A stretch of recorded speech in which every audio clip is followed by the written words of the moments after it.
Friends, இன்றைக்கி ஆர்த்திஸ் கிச்சனில் பார்க்குறதுங்க அன்னாச்சி பழம் ரசம், பைனாப்பிள் ரசம் எப்படி செய்யலான்ட்டு பார்க்கலாங்க.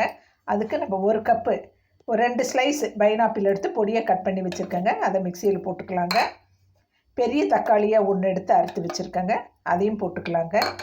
புளி வந்து அவங்கவுங்களுக்கு தேவையான அளவுங்க. நான் ஒரு சின்ன பீஸ் போடுறேங்க, ஏன்னா பைனாப்பிள்லேயே ஒரு புளிப்பு சுவை இருக்குங்க. நம்ம என்ன பண்ணலாங்க, இதை மிக்சியில் அடிச்சுட்டு வந்துடலாங்க.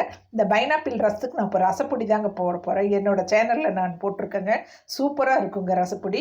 அதை நீங்கள் பாருங்கள், பார்த்துட்டு அதேமாரி ரெடி பண்ணி வச்சுக்கோங்க. இந்த ரசத்துக்கு வந்து அவ்வளோ நல்லா இருக்குங்க அது.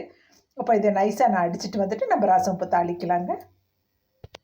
இப்போ நான் அடிச்சுட்டு வந்துட்டேங்க. அன்னாச்சி பழம், தக்காளி, புளி போட்டு நான் அடிச்சுட்டு வந்துட்டேங்க. இப்போ வந்து ஒரு ஸ்பூன் ஆயில் ஊற்றிக்கலாங்க. ஊற்றிட்டு கடுகு, வெந்தயம், வரமிளகாய் போட்டுடலாங்க. போட்டுட்டு இப்போ அரைச்சி வச்சதை அப்படியே ஊற்றிடலாங்க. இப்போ அப்படியே பெருங்காயத்தூள் போட்டுக்கலாங்க. அவங்கவுங்களுக்கு தேவையான அளவு காரம், உப்பு, புளிப்பெல்லாம் போட்டுக்கோங்க.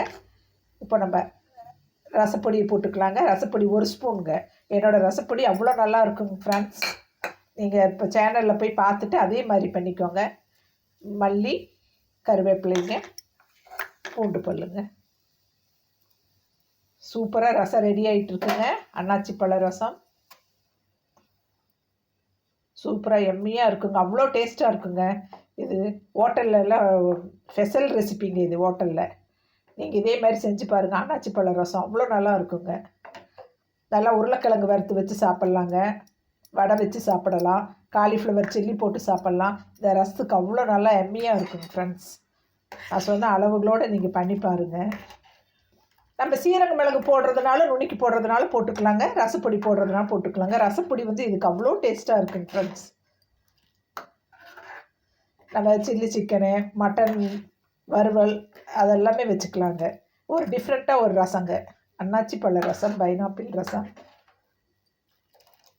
நல்லா சுட சுட சாப்பாடு வச்சுங்க இந்த ரசம் ஊற்றி சாப்பிட்டோம்னா போதுங்க. நம்மளுக்கு குழம்பெல்லாம் கூட தேவைப்படாதுங்க. இது அவ்வளோ டேஸ்ட்டாக இருக்குங்க.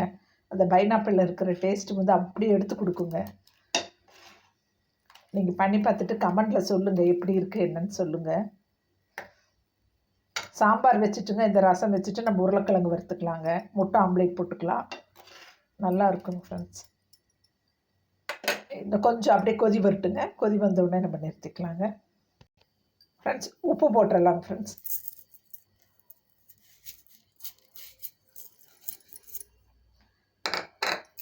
லைட்டாக இப்போ தான் கொதி வர ஆரம்பிக்குதுங்க.